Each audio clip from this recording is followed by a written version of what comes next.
When you grow up in a family business, your childhood doesn't come with bedtime stories and scraped knees. It comes with inventory sheets, customer complaints, and the smell of printer ink and breakroom coffee that somehow seeps into your clothes like smoke. My name's Adam. I'm 32, and I've been involved in my parents' company for as long as I can remember. Not because they made me, but because I wanted to.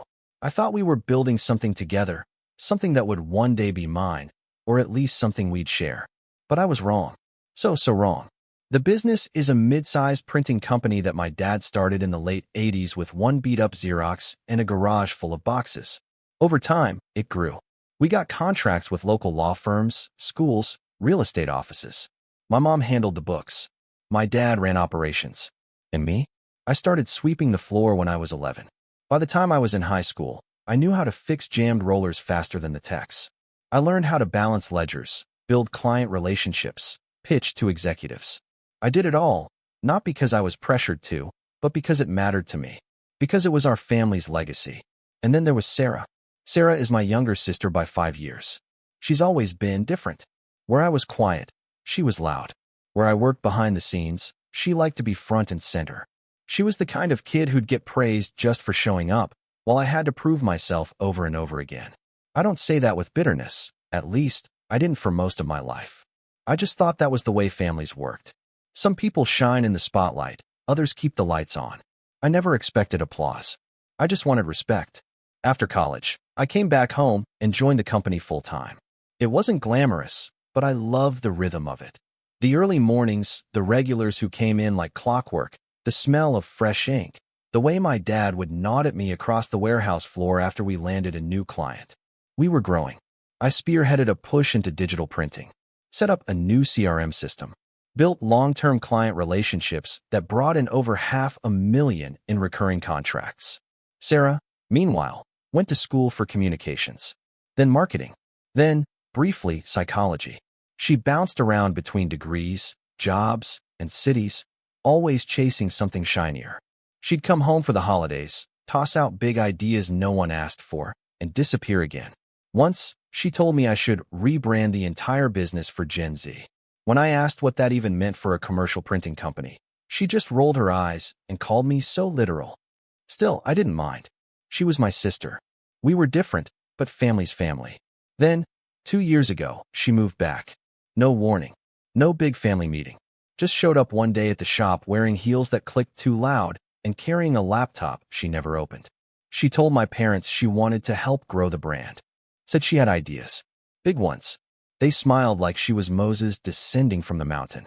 I didn't think much of it at first. Let her try, I figured. She'd lose interest eventually. Except she didn't. She started showing up to meetings she wasn't invited to, criticizing long-standing clients for not matching our brand aesthetic, talking over me in front of staff, suggesting we phase out longtime vendors I had spent years building trust with. My parents, especially my mom, ate it up. "Isn't she so innovative?" they'd say. "She has such a natural flair for business." Natural flair? She'd never even set up a PO before. The real kicker came one Tuesday morning. I was in the middle of negotiating a complicated contract renewal with a client we'd had for over a decade, one that would secure 6 figures in revenue over 3 years. I had spent weeks preparing, and then Sarah walked into the room, latte in hand, and interrupted the meeting to pitch a completely unrelated branding package she had mocked up in Canva the night before. The client was polite but confused. I was livid. After the call, I asked her, quietly, calmly, not to undermine me again during a negotiation. Her response? "Relax, Adam. You're good with the numbers. I'm good with people. We make a great team." It wasn't what she said. It was the way she said it. Like I was some bean-counting footnote in her big success story. Like all the years I had spent grinding meant nothing next to her Instagram-friendly marketing slogans and hand gestures. I brought it up to my parents. Told them we needed clearer roles. That I respected Sarah's ideas, but she was disrupting long-term operations. My dad looked uncomfortable. My mom just shook her head. "She's just trying to help. Don't be so territorial." Territorial. That word sat with me like a brick in my stomach. I wasn't being territorial. I was protecting the business. Our business. But something had shifted.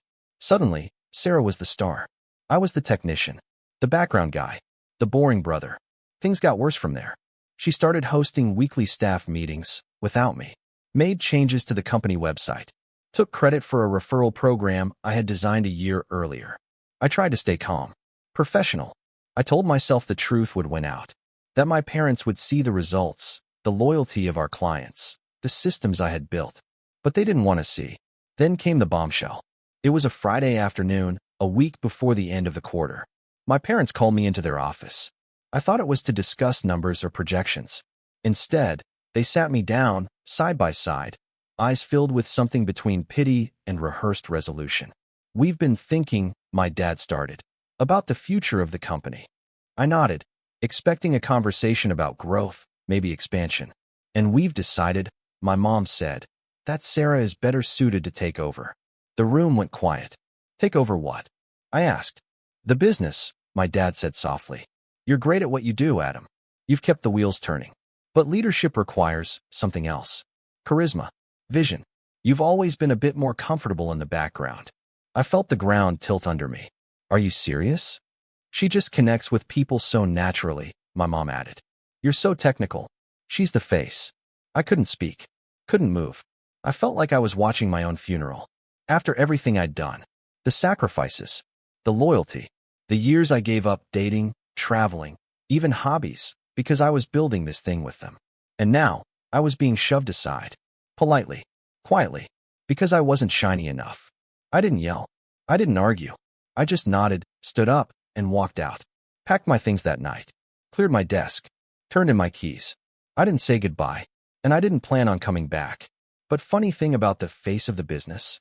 Sometimes, clients don't care about the face. They care about the hands, the ones who did the work, built the trust, kept their promises. And it didn't take long before cracks started to show. That's when things got interesting. I wish I could say I walked away with a clean break, that I packed up my car, blasted some Freedom playlist, and hit the open road without looking back. But the truth is, I didn't go anywhere. I moved into a small rental apartment about 15 minutes away, the kind with cracked tile and a faint smell of old carpet. I didn't leave town. I didn't want to. This was still my home, my clients, my network, the relationships I built. I wasn't ready to disappear just because my parents decided I didn't have the right personality for their shiny new vision. The first week after I left the business was weird. Really weird. My phone was oddly quiet. No last-minute calls from a stressed client. No requests for quotes. No supply chain issues. I didn't realize how much my identity had been tied up in the constant, low-level chaos of the company until it was gone. It felt like the silence after a fire drill, unnerving. Then on day 6, I got an email. It was from one of our largest clients, a real estate development firm that had been with us since I was a teenager. I had personally handled every project for them for the past 5 years. The subject line read, "Quick check-in." I opened it expecting a question about an order or maybe a follow-up on their last delivery. But it wasn't that. It was a polite, slightly confused message asking if I was still with the company. Apparently, they'd tried to reach me, but Sarah had told them I was no longer involved in client-facing matters. The email ended with a subtle but unmistakable hint. "If you're available for freelance consultation, we'd love to catch up." I didn't respond right away. Not out of pettiness. Honestly, I didn't know what to say. Technically, I had no non-compete, no employment contract. I'd always been treated more like a family obligation than a formal employee. So I sat on the message, read it 5 more times, then shut my laptop and went for a walk. That night, I didn't sleep. I kept hearing my parents' words on repeat. "You're just not a people person," and wondering how many people I'd kept happy over the years without any of them noticing. All those nights staying late to fix a job that jammed. All those holiday weekends I skipped so we wouldn't miss a deadline. Did none of that matter? Apparently not. By the start of the second week, the calls started coming in. Quiet ones. Awkward ones. "Hey Adam, weird question, but did you leave the company? I called the office and your sister said everything's being restructured. What's going on?" One by one, clients I had worked with for years started reaching out, trying to make sense of what happened. I didn't badmouth anyone. I didn't explain. I just told them the truth. I wasn't with the company anymore, and no, I didn't know what their next steps were. That was all I said, and that was all it took. By the end of the second week, I heard through the grapevine that one of our most loyal clients had pulled out of their contract. I didn't celebrate. I didn't even smile. It felt sad, like watching your childhood home slowly burn down while the new owners insisted everything was just fine. Then came the texts. First from a warehouse employee I used to eat lunch with every Wednesday. Then from a customer service rep. Then from one of the sales guys. Same story, different details. Sarah was changing everything. Shifting vendors. Rebranding our logo into something sleek and minimalist that looked like a tech startup. Laying off 2 part-time drivers because she thought outsourcing deliveries would be more agile. They told me morale was tanking. That Sarah had started holding all-staff meetings where she used words like synergy and market disruption, and no one knew what the meetings were actually about. My dad had taken a back seat, barely coming in. My mom was mostly busy posting filtered team photos on the company's new Instagram page with captions like fresh energy at our core and family business reimagined. One day, a staff member texted me a photo. It was a whiteboard with a new slogan written in marker, "Not your dad's print shop." That one stung more than I expected. I didn't say anything publicly, but inside, something started to twist. Not rage exactly, more like betrayal layered with disbelief. How had they erased me so easily? How could my own family let this happen? Then, as if the universe wanted to add insult to injury, I got an invitation. A printed one. Glossy cardstock. Embossed logo. You're invited to celebrate the new era of company name. Join us for an exclusive rebranding launch party. My name was printed on the envelope, but the greeting was generic. No note from my parents. No mention of my years of work. Just a flyer inviting me to come admire my sister's shiny new empire. I didn't go, but someone who did go told me how Sarah gave a speech. Talked about transformational leadership, the next generation, and how she stepped in to help modernize a legacy system that had stagnated. No mention of the fact that she'd only been there for a few months. No mention of me at all. That was the moment I realized they weren't just moving forward without me. They were rewriting the story. The next week, I ran into my mom at the grocery store. It was awkward. She acted surprised, like she hadn't expected to see me in the frozen foods aisle of our local market, even though we both lived 10 minutes apart. "Adam. Oh, honey, how are you?" I gave her a polite nod, asked how things were going. "They're going well," she said, a little too quickly. "Sarah's really coming into her own. She has such a gift for leadership. The staff just loves her." I raised an eyebrow. "Really?" She hesitated, then shifted her smile into something more strained. "Well, she's still learning. But she has the vision, you know? That spark. And what about the 2 drivers she let go? Or the client that just pulled out last week?" Her face flickered. "Transitions are always bumpy, Adam. You know that." I wanted to ask her something. Anything that might reveal a crack in the story. Some sign that they missed me. That they realized what they'd done. Instead, she patted my arm and said, "You were always so dependable. We're just giving Sarah a chance to grow. You understand, right?" And there it was again. The way they framed it. Like I was the sturdy training wheels they'd finally outgrown. Later that night, I sat in my apartment, stared at the ceiling, and let the weight of it all settle on me. I wasn't just cut out. I was replaced. Forgotten. Rewritten. But I wasn't gone. I had options. I had contacts. I had half a dozen former clients quietly asking if I was considering freelance work. And for the first time in weeks, I started to think, maybe I should say yes. Not for revenge. Not out of spite. But because I couldn't watch them ruin what we built without doing something. That same week, I got a LinkedIn message from a mid-level marketing manager at one of our oldest clients. She was polite but direct. "Hey Adam, not sure what's going on with the company, but we've noticed some quality issues with the last few orders. Would love to chat if you're available." I met her for coffee. No suits. No contracts. Just 2 people talking honestly. She told me they were considering pulling out. That Sarah had missed 3 deadlines in 2 weeks. That their rep had changed twice in a month. That she felt like the company no longer valued the relationship. I nodded, listened, and finally said, "I'm considering starting something new. Smaller. Focused. Relationship-based." Her eyes lit up. "If you do, let us know. We'd switch tomorrow." I didn't sleep that night either, but for a different reason. That was the first domino. Others followed. One by one, calls trickled in. People who had worked with me for years wanted updates. Some wanted to vent. Some wanted advice. A few just wanted to know if I was okay. I wasn't planning anything yet. But then I heard what Sarah did next. And that's when things truly crossed a line. It was late October when everything changed. The leaves were just starting to turn that brilliant red gold that always makes you feel like maybe the world isn't so bad after all.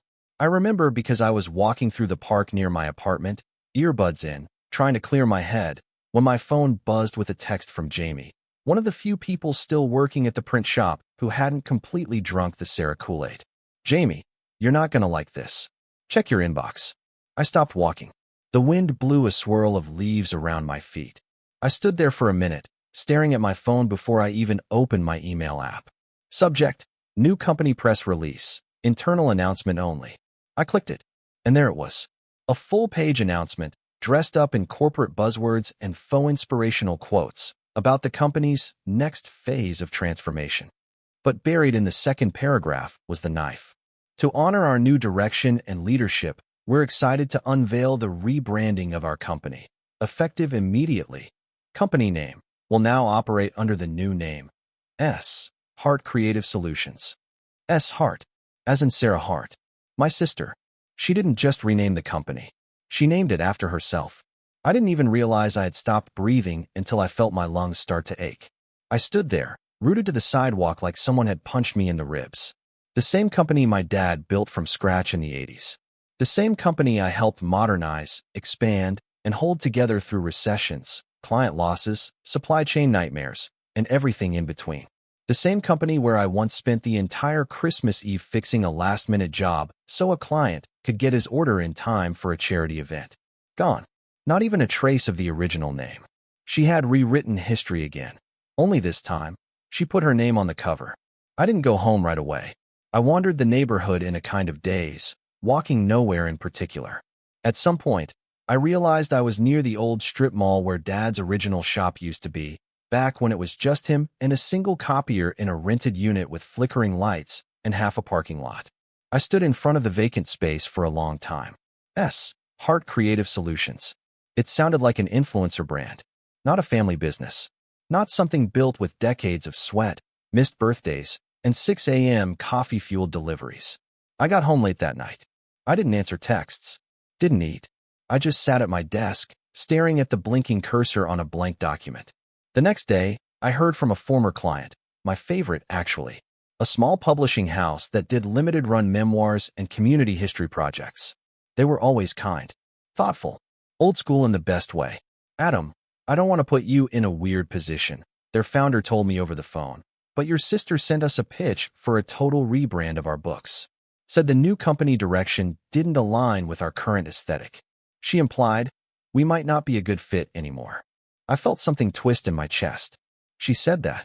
Well, not in so many words. But it was clear. She kept talking about modernity, trendiness, next-gen visual identity. You know how our work isn't about that. We preserve memories. That's the whole point. I swallowed hard. Did she cancel your contract? No.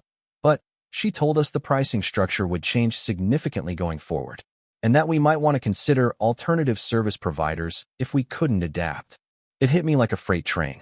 She was pushing them out, pushing out the clients she didn't like, the ones that didn't fit her brand, the ones who'd been with us for decades, who kept us afloat through thin years, slow seasons, and startup competition, the ones I had built long-standing, personal relationships with. And she was doing it deliberately. I didn't sleep at all that night. I lay awake thinking about all the clients we used to hand-deliver proofs to, the mom-and-pop real estate agencies who treated us like family, the little local schools we printed yearbooks for even when their budgets were tight, the nonprofits who couldn't afford full services, but we helped anyway. She was erasing them, erasing us. And that's when I did something I hadn't done since I left. I went back, not to the office, but to the building. I parked across the street in my car, late in the evening, and just watched. The lights were on. A few employees were still working, new faces I didn't recognize. Then I saw Sarah walk out. She was wearing a bright orange blazer, talking animatedly on the phone, laughing. She didn't even look back at the building, just hopped into her car and drove off like she owned the world. Because she did. For now. 2 days later, I got another text from Jamie. This one just said, she's claiming she built the CRM from scratch. Said the old system was non-existent before her. That's when I lost it. I don't mean I screamed or threw something. I mean something inside me, something that had still been holding on to hope, finally snapped. She was lying. Boldly. Openly. taking credit for everything I had built over a decade. Not just the client relationships, not just the day-to-day operations, but the very system that had kept the company organized and running. The thing I stayed up nights customizing, debugging, training staff to use. And she said it didn't exist before her. It was like watching someone rob your house, set it on fire, and then blame you for not decorating it properly. I decided I needed to talk to my parents. Not to yell, not to argue, just to know, to hear it from them, to ask them how far they were willing to let this go. I called. My mom answered. Hi, sweetheart. Hey, can I come by? Just to talk. Of course. You know you're always welcome. But I didn't feel welcome the moment I stepped through that door. There was something in the air, strained politeness. Smiles that didn't quite reach the eyes. We sat in the living room. I asked them, flat out. Did you know Sarah renamed the company after herself? They glanced at each other. It was her idea, my dad finally said, shifting in his seat. She's trying to create a more modern brand identity. Something that reflects her leadership. I blinked.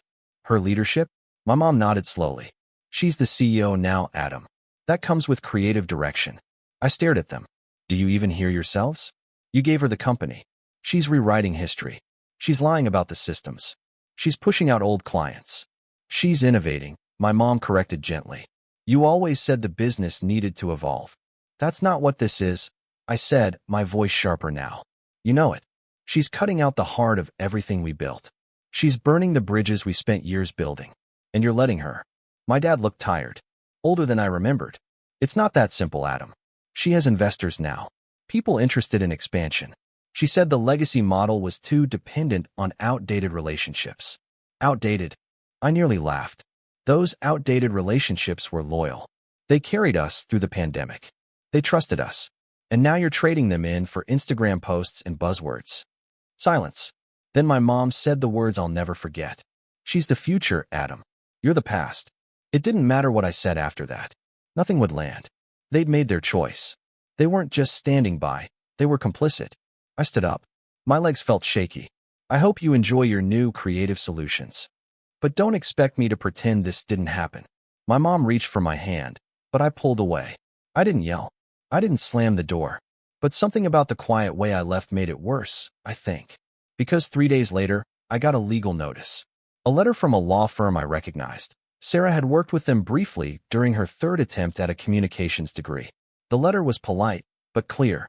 They were formally requesting that I cease and desist from contacting former clients of Heart Creative Solutions. The letter accused me of intellectual property interference, claimed that my attempts to solicit business could be seen as an infringement of company rights. I sat there reading the letter over and over, my hands numb. She wasn't just trying to erase me anymore. She was trying to silence me.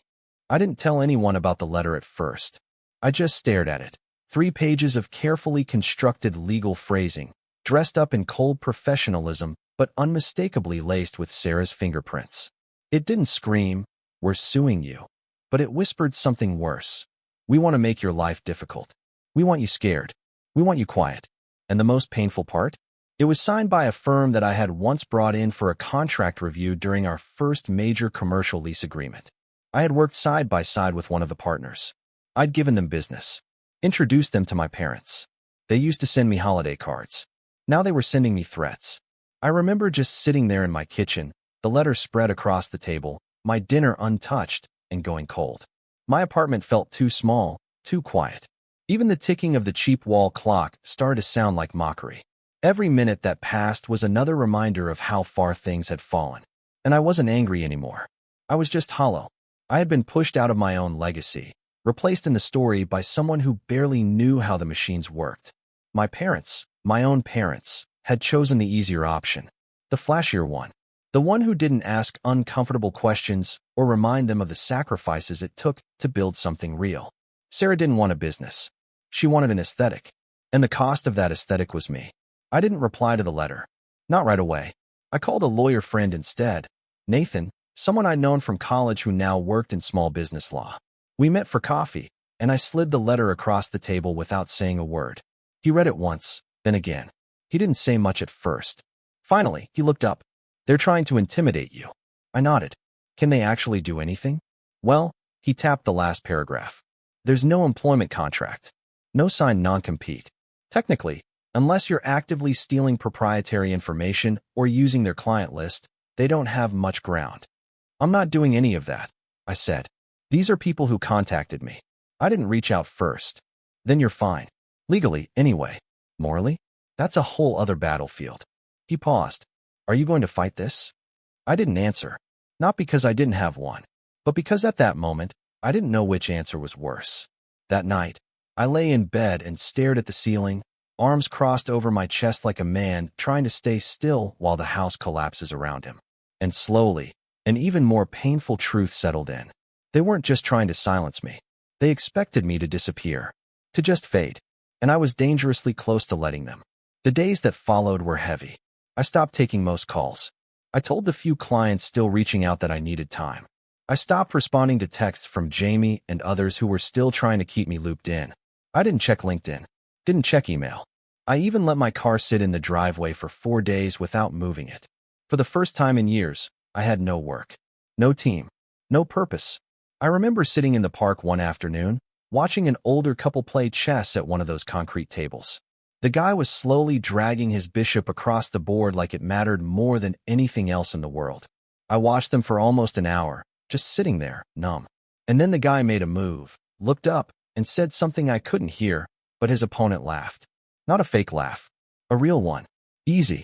Familiar. And I don't know why, but something about that laugh broke something in me. Because I realized I couldn't even remember the last time I laughed like that. Everything in my life had become so wrapped up in the business. In being useful, in being needed. I didn't know who I was without it, but I was starting to. One small piece at a time. It started with a notebook. Not a laptop, not a spreadsheet. Just a simple, spiral-bound notebook I found in the back of a drawer. I took it to the coffee shop down the street one morning and just started writing. Not planning, not plotting revenge, just writing. I wrote about how I used to help my dad load the ink drums when I was 12. About the time I stayed up until 3 a.m. designing a rush order for a wedding that had been rescheduled after a hurricane. About the client who brought me cookies every December for 10 years because I once caught a typo in her church bulletin the night before printing. Little things. Moments. Things that Sarah didn't know about, didn't care about, because to her the business was about branding and press releases and synergy. To me, it was about people. After a few days of this, I started writing down names. Not clients, relationships. Who had I helped? Who had I solved problems for? Who had I shown up for, over and over, when no one else would? The list was longer than I expected. By the end of the week, I had 10 names circled. Not as targets. Not as leads. Just people who mattered. People who might want to build something better. Something real. That weekend, I got a voicemail from my dad. I hadn't spoken to him since the living room conversation. His voice was careful. Tired. Hey, Adam. I just wanted to check in. I know things have been difficult. I don't really know what to say, but your mom and I, well, we're just hoping you're okay. Maybe we can talk soon. He didn't mention the rebrand. Didn't mention the cease and desist. Didn't apologize. And for once, I didn't feel an urge to call back. Because I knew what would happen. We'd talk. He'd say something vague about moving on, and I'd pretend to be okay, and the cycle would start again. So I didn't call. I didn't need their permission anymore. Instead, I started to walk every morning. It became a ritual. Up at 7, out the door by 7:30, coffee in hand. I didn't check email before I left. I didn't bring work with me. I just walked. And slowly, the noise in my head began to quiet. I started reading again. Books I hadn't touched in years. Fiction. Business memoirs. Even some old printer manuals. Don't ask me why. There was something comforting about it. Like relearning a language you once spoke fluently. Then one night, I got a call from Mrs. Alvarez. She was the founder of the nonprofit we used to print holiday cards for every year. She was in her 70s now. Kind, stubborn, sharp as ever. Adam, she said without preamble, I heard what they did. I stayed quiet. I don't care about their branding. I care about how you always answered the phone, even on a Sunday. I care about how you found a way to deliver a last-minute job the day before Christmas Eve because our delivery van broke down. I care about people, not logos. I swallowed the lump in my throat. Thanks, Mrs. Alvarez. That means more than you know. Well, she said, I've got a list of things I need printed. If you're not too busy being a hermit, maybe we can talk. We met for lunch 2 days later. She wasn't the only one. By mid-November, for more clients had quietly reached out. No drama, no declarations, just subtle messages, asking if I might consider starting something, if I might want to work together again, if I could help. I still hadn't made a decision. Not fully, but I was closer. And then one morning, as I sat in that same coffee shop with my notebook, Jamie walked in. He saw me before I saw him. Walked straight over. "Hey," he said. "Hey." He sat down across from me without asking. Looked exhausted. "You won't believe what happened." I raised an eyebrow. "What now?" He took a deep breath. "Sarah just fired Kevin. He's been there since your dad opened the second location. 20 years. Said he was undermining the new vision." I blinked. "Kevin? He's the most loyal guy on staff." Jamie nodded. "She's cleaning house. Anyone who questions her? Gone. Doesn't matter how long they've been there." I stared at my notebook. "She's not running a business," I said quietly. "She's running a cult." Jamie hesitated, then leaned in. "If you started something, just saying, there are a lot of people who'd follow." I didn't answer. Not yet. But later that night, I opened my laptop, created a new folder, titled it Second Draft. And for the first time in a long time, I felt like I was writing my story again. I didn't announce it to anyone. No social media posts. No big declarations. No LinkedIn job title change with a bunch of fake humility like, "Excited to start this new chapter. Grateful for all the lessons." I wasn't doing this for applause. I was doing it because I couldn't not do it anymore. The first thing I did was rent a tiny office space in the same strip mall where my dad's original print shop once stood. It felt poetic in a way, returning to the roots while they chased after something shiny.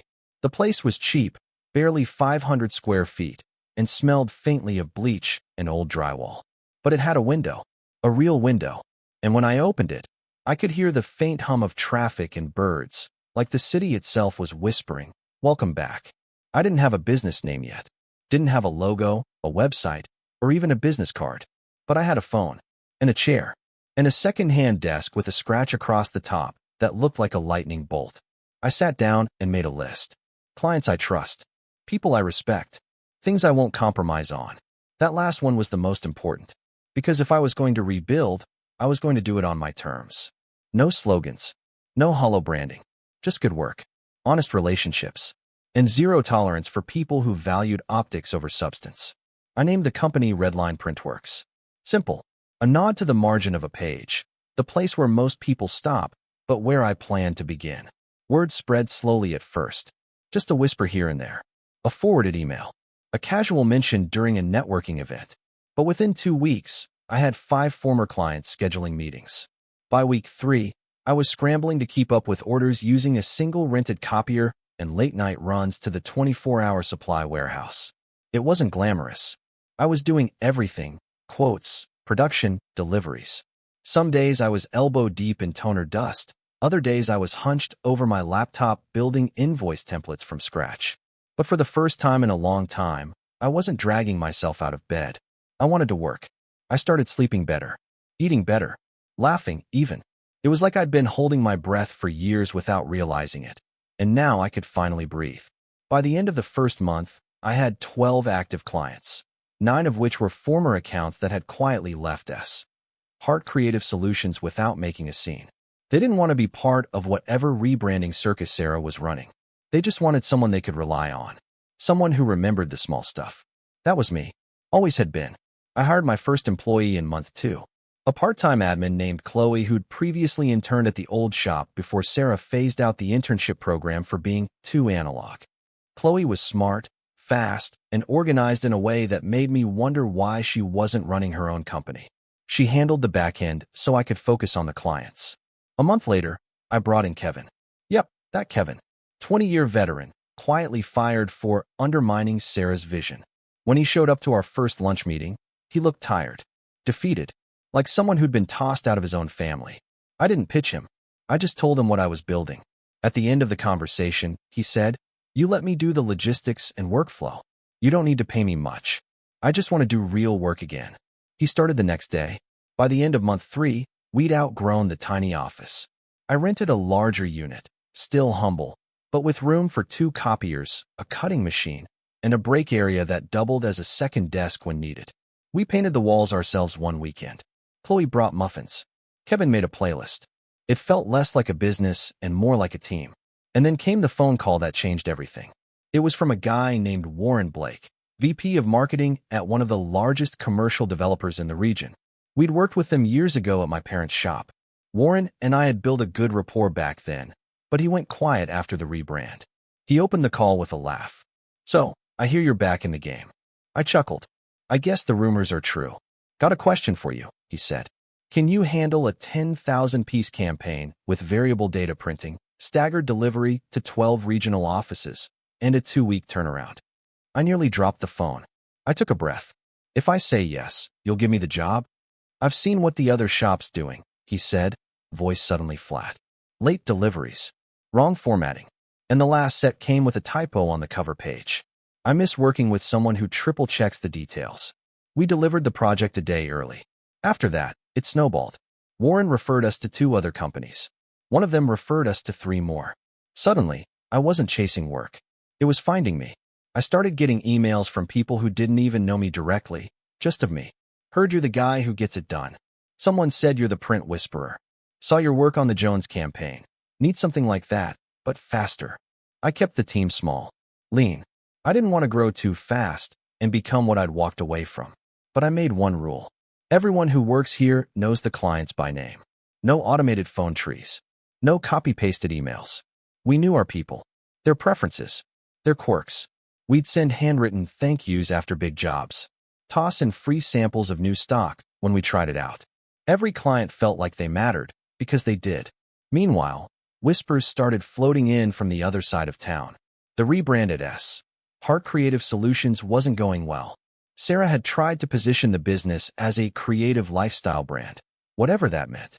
She hired a flashy branding agency to redo the website, plastered with glossy photos of sleek desks and air plants. But behind the scenes, morale was crumbling. Jamie texted occasionally with updates. 3 more longtime employees had left. Turnover in the customer service team was a revolving door. Orders were late. Clients were confused by the rebrand and unsure who to contact anymore. But the worst part? Clients were leaving, and no one knew where they were going. They didn't know because no one was saying it out loud. They were coming to me. Quietly. Steadily. One day, Jamie called and said she held a meeting and accused the staff of sabotage. Said someone must be leaking client info. I laughed. "I haven't asked for a single client. They came on their own." He paused. "I know, but she doesn't understand that. She thinks it's all about marketing and image. She doesn't get that it's about trust." By the 6-month mark, Redline Printworks had a wait list. An actual wait list. We were booked solid for 3 weeks out. I had to rent a 3rd printer and lease warehouse space for overflow storage. I was working longer hours than ever, but I didn't feel drained. I felt alive. My parents hadn't reached out since the voicemail. No apology. No explanation. But one Saturday morning, I got an email from my mom. Just one line. "Your father isn't sleeping." That was it. No greeting. No signature. Just that sentence. And it hit me harder than I expected. Because part of me, a very small part, still wanted to believe they'd come around. That they'd see the mistake. That maybe this was all some grand misunderstanding, and they'd finally say, "We're sorry. We were wrong." But I knew better. Some people don't apologize. They just suffer quietly and hope someone else breaks first. I wasn't going to be that person. I had broken before, but not anymore. I was standing now. And then, one day, the call I never expected came in. It was from Sarah. The caller ID popped up while I was in the middle of reviewing proofs with Chloe. I stared at the screen for a long second before excusing myself and stepping into the hallway. I answered. "Hello." Silence. Then, "Adam." "Hi." Her voice was strained. Polite. Not warm. "I didn't think you'd pick up," she added quickly. "What do you need?" There was a pause on the other end. I could hear the distant hum of what sounded like an air purifier. "We're in a bit of a tight spot," she said. "And I thought maybe we could talk." I leaned against the wall. "Talk," I repeated. "Just, maybe see if there's a way to, I don't know, work together? I know we had our differences, but things have changed. I've changed." I nearly laughed. But I didn't. I just said one word. "What happened?" She hesitated. And that's when I heard it in her voice. Not the spin. Not the polished facade. But fear. Real fear. Something had gone wrong. Something big. And she needed help. But she didn't know the worst part yet. I wasn't coming back. Because I wasn't hers to call anymore. And I was just getting started. I didn't respond right away. I just stood there in the hallway of my shop, listening to the soft static hum of Sarah's hesitation on the other end of the line. I could practically hear her clenching her jaw, trying to decide if she should soften her tone or double down. For a moment, I said nothing, and the silence stretched so long it almost became its own statement. Finally, I spoke. "You said you wanted to talk," I said calmly. "So talk." She jumped on the invitation like she'd been holding her breath. "Look," she said, "I know things didn't go the way they should have. I know we had our issues. But I think we're both in a position now where we can." "No." I cut her off, not with anger but with clarity. "You're in a position. I'm in a business." Another long pause. "Adam, come on," she sighed. "Do you really want to keep doing this? It's just pride at this point. We're family." I felt a muscle in my cheek twitch. Family. That word had started to sound less like comfort and more like a smokescreen. "You want something," I said, "and you're hoping I forgot everything that happened." "I haven't." Her tone stiffened. "Fine. The truth is, we lost 3 of our biggest contracts in the past 2 months. Projects are behind. We've had multiple returns. I've had to do damage control just to keep us afloat. Our margins are underwater, and why are you telling me this?" "Because I need help." There it was. The truth. Plain, bitter, and oddly satisfying. She needed me now. The same person she'd erased, replaced, branded as obsolete. The irony could have filled a billboard. I leaned against the wall, watching Chloe through the window as she laughed with Kevin over something on his tablet.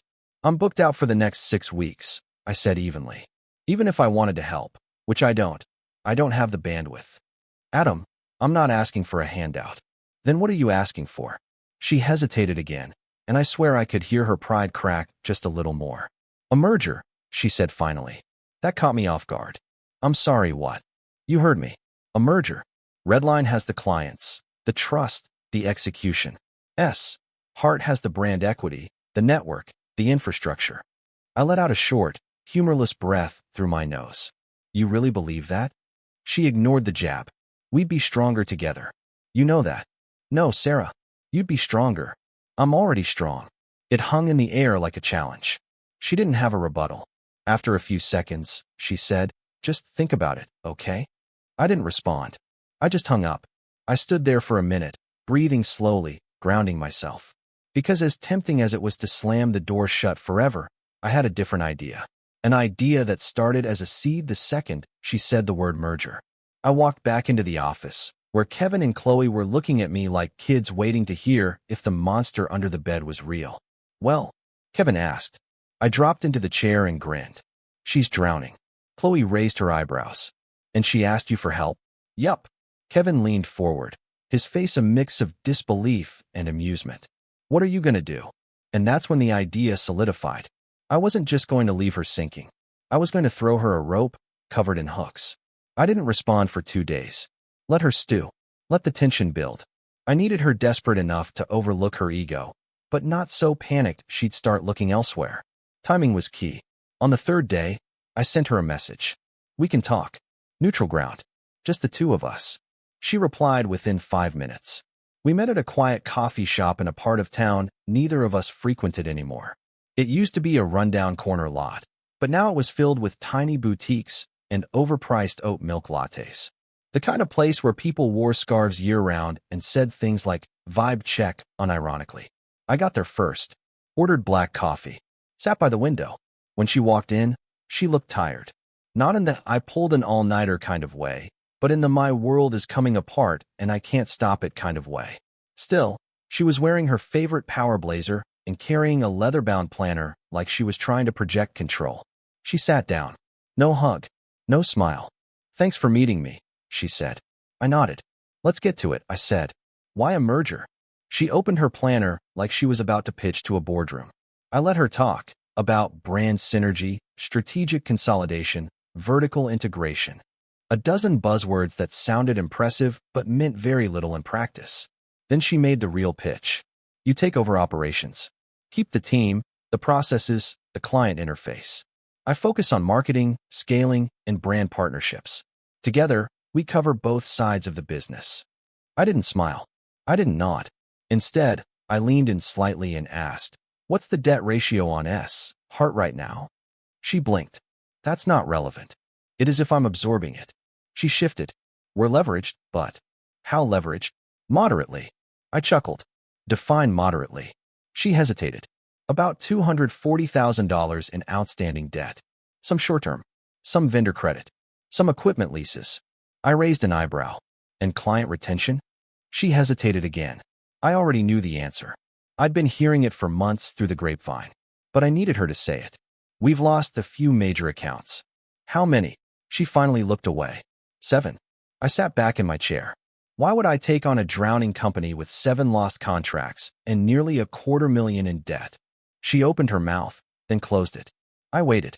Then, slowly, she said, because I'm offering 50% ownership. I kept a straight face, but inside, I was smiling. Bingo. She was offering me equal stake, thinking that was generous, without realizing she was offering me control. Because what she didn't know was that Redline was already positioned to overtake her market entirely. But I wasn't just interested in a power play. I wanted something deeper. I wanted to undo what she'd done. Not just to me, but to everyone she'd steamrolled. The clients she ghosted. The staff she discarded. The legacy she twisted into something shallow and plastic. So I said the only thing she needed to hear. I'll consider it, but only under certain conditions. Her eyes lit up, just a flicker, but she tried to hide it. What kind of conditions? And that's when I laid them out. Firmly, clearly, quietly. Condition 1, full financial transparency. I would bring in my own accountant to audit every aspect of S. Heart's books. No exceptions. Condition 2, complete operational control. I handle the day-to-day, the staffing, the client contracts. She stays out of it. Condition 3, silent equity for her, at least for the first year. No public leadership. No co-CEO nonsense. She could collect dividends, but not speak for the company. She balked. That's not a merger. That's a takeover. I shrugged. Call it what you want. That's the deal. She looked away, chewing the inside of her cheek. I leaned in. You don't have time to find someone else. You know it. I'm your only way out. So you can either keep pretending you're running a company, or you can let me save it. And you. She didn't answer, but she didn't storm out either, which meant I had her. And I wasn't done yet. Over the next 2 weeks, we exchanged documents. I brought in my accountant, an old colleague named Priya who had a mind like a trap and didn't flinch at uncomfortable truths. What we found was worse than I expected. Sarah hadn't just over-leveraged the company. She'd gutted it. Over $80,000 spent on brand partnerships that amounted to nothing. For separate contracts with influencer marketing agencies that produced zero ROI. Leasing high-end equipment that sat unused because no one knew how to operate it. But the worst part? A list of laid-off employees, quietly replaced with low-cost interns or remote freelancers who had no loyalty to the company and no training. She wasn't running a business. She was running a fantasy and charging it to a company card. I met with Priya in private after the audit. She raised an eyebrow. You sure you want to do this? Yes. You're inheriting a mess. I know. She paused. But you're also inheriting leverage. I nodded slowly. Because she was right. I had the truth now. The financials. The proof. Everything Sarah had hidden under her sleek branding and buzzwords. I had in black and white. And I knew how to use it. But I wasn't rushing in. Not yet. This wasn't the revenge. This was the setup. And when the moment came, I wouldn't just take back what was mine. I'd make sure everyone finally saw the truth. Including her. I waited almost a month before making my move. Not because I was scared, but because timing mattered more than satisfaction. Anyone can get angry. But revenge? Real revenge takes patience. You have to let the other person believe they're safe, that things are finally settling down, that maybe you've forgiven them. That's when the ground beneath them starts to crack. And when it does, they don't even have time to brace. Sarah thought the merger was going smoothly. She signed every document Priya sent her without looking too hard, eager to check the due diligence boxes so she could move on to the next strategic initiative. Her focus was on optics, always optics. I let her host her little PR events, gave her just enough rope to keep her busy while I went to work quietly, piece by piece, underneath the surface. The first step was consolidation. Redline Printworks and S. Heart Creative Solutions merged under a single umbrella, Redline Creative Group, a name that sounded neutral enough for her to stomach. but close enough to my brand that people would naturally associate it with me. The paperwork clearly stated that operational control rested with me. She technically still had 50% equity, but it was silent partnership equity, meaning she couldn't make executive decisions without my approval. It was in writing. Ironclad. Priya made sure of that. The second step was rebuilding trust with the right people. I reached out to every client Heart had lost, one by one. Calmly, professionally, I told them the company had undergone new management and that my focus was on restoring quality and reliability. Some were skeptical at first, but once they realized I was involved, they returned. They didn't even need to be convinced. They'd missed the way things used to run. Meanwhile, I started quietly reinstating old employees, the ones Sarah had fired or driven away. Kevin handled logistics, Chloe oversaw admin, and I even brought back 2 designers from the early days. We were building momentum again, one brick at a time. Sarah, meanwhile, was getting restless. Every week or so, she'd drop by the office, pretending to check in. She'd parade around in her designer heels, trying to reassert her presence, but no one really listened. The staff didn't fear her anymore. They respected me. One afternoon, she waltzed into the production floor and announced, "We should rebrand again. Maybe something more digital forward." I cut her off gently but firmly. "We're not changing the name, Sarah." She blinked, half offended, half disbelieving. "You're seriously turning down a rebranding opportunity?" "The data. Clients don't want another rebrand. They want consistency," I said. "We're not doing this again." Her lips tightened, but she didn't argue. She just muttered something about short-term vision and left. That was when I knew the shift was complete. She wasn't steering the ship anymore. She was just a passenger. Still, I knew her well enough to expect a last-ditch attempt to claw back control. And sure enough, 2 weeks later, it came. Sarah tried to call an emergency board meeting. What she didn't realize was that there was no board. Not in the way she thought. She'd signed documents merging all governance into the new structure, with me as the sole managing director. The board she was referring to was a legal placeholder. There were no voting rights for her to exercise.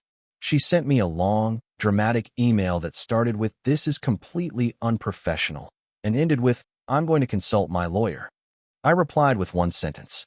"You're welcome to do that, but please review Section 4.3b of the operating agreement first." She did, and she went silent for a week. While she stewed, I executed Step 3. Reputation realignment. Every client update, every invoice, every project completion, all went out under Redline Creative Group. Heart Creative Solutions ceased to exist in practice, even if it still technically existed on paper. I began transitioning vendor accounts, payroll, and tax filings under the new name. By the time anyone outside the company noticed, it was already done. To the outside world, the merger was complete, and I was the public face. Sarah was nowhere to be seen. Then came the moment. It was a Thursday afternoon when Priya called me into the small conference room. She had that particular smile, the one that meant she'd found something interesting. "You should see this," she said, turning her laptop toward me. It was an email chain between Sarah and a marketing agency she'd hired months earlier, back when she was still running Heart Solo. She'd promised them a future equity stake in the business in exchange for promotional exposure. It was never disclosed in our merger paperwork. In legal terms, that's undeclared liability, a breach of contract. She'd lied. Again. "Can we prove it?" I asked. Priya nodded. "Already verified through the agency's records." I even pulled the signed proposal. "Want to guess the date?" I didn't need to. I already knew. It was 2 weeks before she'd asked me for help, meaning she'd been looking for a bailout partner while still trying to leverage the company behind the scenes. "Does this void her equity?" I asked. Priya smiled. "It voids her right to active partnership. And depending on how you want to play it, it can also trigger a buyout clause." I sat back, feeling that cold, calm focus take over. Then we play it. Over the next few days, I gathered everything. Every document. Every discrepancy. Every late vendor payment tied to her tenure. Priya prepared a formal review report, packaged and ready. Then I scheduled a meeting with Sarah. She showed up 15 minutes late, looking flustered but trying to hide it. I waited until she sat before sliding the folder across the table. "What's this?" she asked, flipping through the pages. "Documentation," I said, "of the equity breach." Her brow furrowed as she skimmed the first page, then the next. What are you talking about? You entered into an agreement with an outside agency that guaranteed equity consideration, I said evenly. You didn't disclose it during the merger. That's a violation of Section 2.6 in our partnership agreement. She looked up sharply. You're twisting this. No, I'm quoting it. She flipped faster now, the papers rustling. Her face drained of color when she reached the signature page from the agency. I can explain, she said quickly. I'm sure you can, I said. But you don't need to. The paperwork already does. She opened her mouth, but I raised a hand. Here's what's going to happen, I said quietly. We're executing the buyout clause. You'll receive fair market value for your silent equity stake, minus the debt portion you brought into the merger. Priya's already calculated it. You'll get a wire transfer within 30 days. She stared at me. You can't do that. I can. And I am. You're cutting me out of my own company. I tilted my head. No, Sarah. You cut yourself out when you started treating it like a toy instead of a business. She stood abruptly, her chair scraping the floor. You think this is over? You think people won't find out what you did? I smiled faintly. They'll find out what you did first, because the new audit filings go public next quarter. Her jaw clenched. For a moment, she looked like she might throw something. Then she just shook her head, grabbed her bag, and stormed out. The door slammed hard enough to rattle the glass. I sat there for a long moment, the silence humming in my ears. Then I picked up the folder she'd left behind, folded it neatly, and slid it into my drawer. I didn't feel triumphant. Not exactly. Just settled. The next few weeks were a blur of cleanup. Paperwork. Transitions. Adjustments. But with every document signed and every system migrated, the company became more mine. Fully mine. The rebranding went public in February. Redline Creative Group. A family business, reimagined. It was subtle, but deliberate. A quiet statement to the world. And to Sarah, that the story had come full circle. Clients noticed. Congratulated us. Some even joked about the name change. Glad to see it's in good hands again, one said over a call. I just smiled and said, we're trying our best. The funny thing is, revenge didn't feel like fire. It felt like calm water, cold, reflective, steady. Sarah had built her empire on mirrors and noise. I rebuilt mine on truth and silence. And when silence wins, it's deafening. But I wasn't done yet. Because one afternoon, Kevin walked into my office holding his phone, a small grin tugging at the corner of his mouth. You'll want to see this, he said. He turned the screen toward me. A news article. Heart Creative Solutions officially dissolves amid financial troubles. Sarah hadn't paid her remaining debts. Her brand name, the one she plastered across banners, mugs, and glossy business cards, was officially liquidated by the state. I leaned back in my chair, exhaled slowly, and said, let it rest. Kevin chuckled. You sure? We could pick up the name for pennies. I smiled faintly. No, let it die. Then I turned back to my work. But even as I did, I knew something she didn't. I hadn't just taken her company. I had something else. Something she didn't even realize she'd given me. And when the time came, that last piece would be the final nail in the coffin. The perfect ending. The fallout didn't come all at once. It crept in slowly, like a leak behind the walls, quiet at first, then devastating once it hit the surface. After Sarah stormed out of our last meeting, there was a stretch of eerie quiet. No calls, no emails, not even a snide post online, which, for her, was almost unheard of.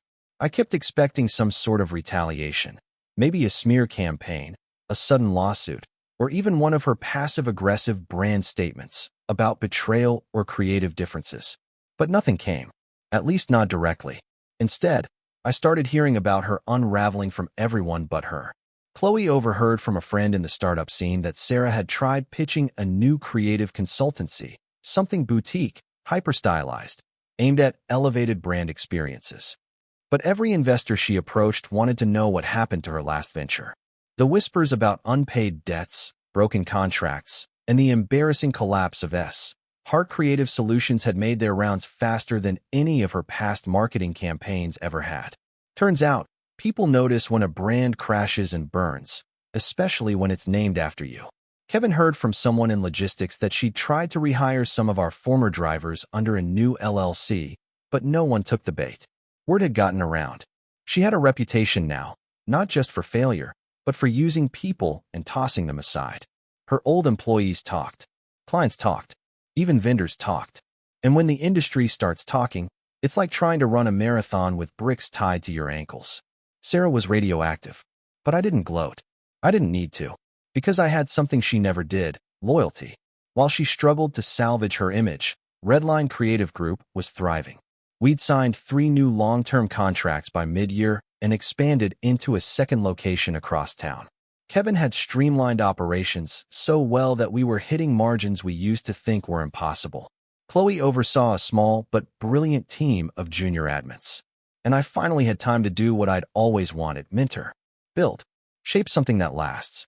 We didn't just rebuild a business. We built a culture. One afternoon, as we wrapped up a quarterly review, Kevin pulled me aside. "You know she's trying to sell her condo, right?" he said casually. I blinked. "What?" "She's been meeting with realtors. Dropping the price, too. Probably bleeding money." I didn't say anything, but inside, I could feel the edges of something old and sharp finally dulling. There was no pleasure in her struggle, just closure. Then came the moment I didn't expect. I was walking through a downtown printer expo, something I used to attend with my dad back in the early days, when I saw her. Sarah. She was standing at a table alone, no badge, no booth, just sipping from a branded water bottle and watching the crowd with that same expression she used to wear in high school talent shows. Like she was desperate for someone to notice her, but terrified they actually might. She saw me. For a moment, I thought she might look away, but she didn't. She walked straight over. "Adam." "Sarah." She looked thinner, tired, still dressed like she was trying to be seen. Bright blazer, statement necklace, but the posture was different. Less upright, more resigned. "I heard the new location's doing well," she said, voice flat. "It is." A pause. She looked around. "This used to be your favorite event," she said. I didn't answer, just waited. She sighed, staring down into her water. "I messed up. That caught me off guard. I thought I could make it work. Thought if I just pushed hard enough, made enough noise. I don't know, that everything would fall into place. But it didn't." "No," I said. "It didn't." She nodded, eyes still down. "They're foreclosing on the condo. I can't cover the payments." I didn't respond. "I know you probably hate me," she said. "I don't," I said honestly. "But I don't trust you either." She looked up at that. And for once, I didn't see anger or pride. Just regret. "Fair." Another pause. Then she said something I never thought I'd hear. "Do you think Dad ever regretted it?" I took a breath. "I think he believed in you," I said. "He just didn't know who you really were. None of us did." She nodded again, then offered a faint, tired smile. "Well, at least now everyone does." She turned to leave, then hesitated. "I'm glad it's you," she said without looking back. "That's running it now?" "I mean that." And then she walked away. I stood there for a while after she disappeared into the crowd. Not because I was shaken, but because I realized something. I didn't need to win against her anymore. I'd already won without her. A few weeks later, I found a letter in my mailbox. Handwritten. No return address. It was from my dad. It started simply: "Adam, I've been meaning to write this for a long time, but I didn't know how. I made mistakes. A lot of them. Not just with the company, but with you." He went on to explain the pressure he'd felt watching the business age around him. How Sarah's boldness gave him hope for a new chapter, even though deep down he knew she didn't understand it the way I did. "Your mother and I thought we were choosing the future, but we were blind to the present. To you. And that's on us. We're proud of what you've built. Truly. I'm sorry it took losing it all for me to see what was right in front of me." At the bottom was a postscript. "If you ever feel like coming by, the porch light's on."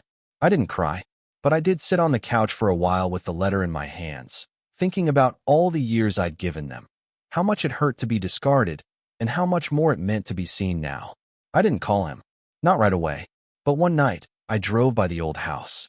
The porch light was on, and that was enough for now. We held our annual client appreciation dinner the following month. It wasn't a flashy event, just good food, handwritten place cards, and a short speech I gave at the end about resilience, loyalty, and second chances. Afterward, as the guests mingled, Kevin clapped me on the back. "You did good, boss." "Thanks." He nodded toward the windows, where a line of former clients stood laughing over drinks. "You ever think about how close you were to just walking away?" I smiled. "All the time." He raised an eyebrow. "Any regrets?" I looked around. The team. The energy, the peace. Then I shook my head. No, I said, not a single one. And in that moment, I realized I'd taken back more than just a company. I'd taken back my story, one they could never rewrite again.